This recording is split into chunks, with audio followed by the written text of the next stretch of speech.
परिवार। यह कहानी है मेरे छोटे भाई अनिल की। हर रात की तरह आज भी वह देर रात घर पहुंचा। हमेशा से कोई भी गलत आदत न होने के कारण कॉलोनी में कोई भी उसे देर रात आने पर गलत नजरों से नहीं देखता था। वह हमेशा इस बात को लेकर गर्व करता कि लोग अपने बच्चों को उसकी उपलब्धियों का उदाहरण देकर अच्छा पढ़ने लिखने की सलाह देते हैं। खैर, यही सब सोचते हुए उसने अपनी चाबी से घर का दरवाजा खोला। हालांकि उसे पता था कि जब तक वह घर नहीं पहुंचता तब तक आरती को नींद नहीं आती थी, पर वह अपने 5 साल के बेटे चीकू को नींद से नहीं जगाना चाहता था। दरवाजे की हल्की सी आहट पाकर आरती हमेशा की तरह कमरे से बाहर आई। तब तक वह मुंह हाथ धोने बाथरूम की तरफ जा चुका था और हमेशा की तरह आरती खाना गर्म करने किचन में चली गई। हर रोज ऐसा ही होता था। सुबह घर से निकलने के बाद उनकी मुलाकात रात को खाने पर ही होती थी। आरती को इस तरह की जीवन शैली से कोई दिक्कत नहीं थी। एक हाई क्लास सोसाइटी में अपनी साख बनाने के लिए हर किसी को इस हद की मेहनत करनी ही पड़ती है। चिकू सो गया। खाना खाते हुए उसने आरती से पूछा, हाँ, काफी देर से आपका इंतजार कर रहा था, लेकिन फिर इंतजार करते करते ही सो गया। आरती ने शिकायत भरे लहजे से कहा, लेकिन हर बात की तरह उसने मुस्कुराकर बात को टाल दिया।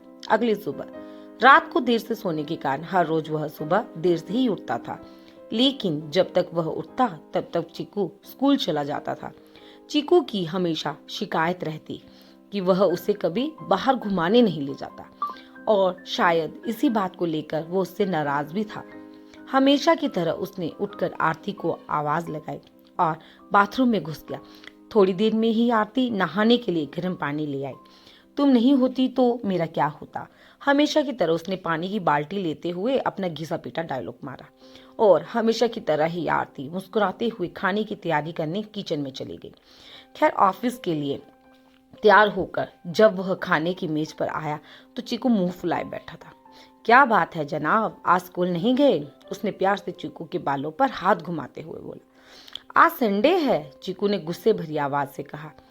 काम की भागदौड़ में वह यह भी भूल गया था कि आज संडे है और आज दिन में उसने चीकू के साथ मूवी जाने का वादा किया था। लेकिन आज तो उसे क्लाइंट मीटिंग के लिए ऑफिस जाना था। उसे ऑफिस जाता देख चीकू को अपना मूवी प्लान खतरे में पड़ता दिखाई दे रहा था और शायद इसीलिए वो उससे गुस्से से बात कर रहा था। पापा, आप 1 घंटे के कितने पैसे कमा लेते हो? अचानक चीकू ने पूछा। चीकू ने पहले कभी इस रवैये से उससे बात नहीं की थी। शायद गुस्से में उसने ऐसा कह दिया। लगभग 1000 रुपये, अनिल ने कहा। क्या आप मुझे 500 रुपये उधार दे सकते हो? चीकू ने कहा। लेकिन तुम्हें पैसा क्यों चाहिए? अनिल ने थोड़ा गंभीर होते हुए पूछा। मुझे चाहिए, चीकू ने बनावटी मुंह बनाते हुए कहा। खैर, उसने चीकू को 500 रुपये दे दिए। चीकू उठा और अंदर से अपनी गुल्लक ले आया। चीकू ने अपनी गुल्लक से 500 रुपये निकालकर 1000 रुपये अनिल के हाथ में रखते हुए कहा, पापा, क्या आप कल मुझे आपका 1 घंटा दे सकते हैं? मुझे आपके साथ बैठकर खाना खाना है। बहुत बिगाड़ रखा है तुम्हारी मम्मी ने तुम्हें। चीकू की इस हरकत पर अनिल ने गुस्से से चीकू को एक थप्पड़ लगाते हुए कहा।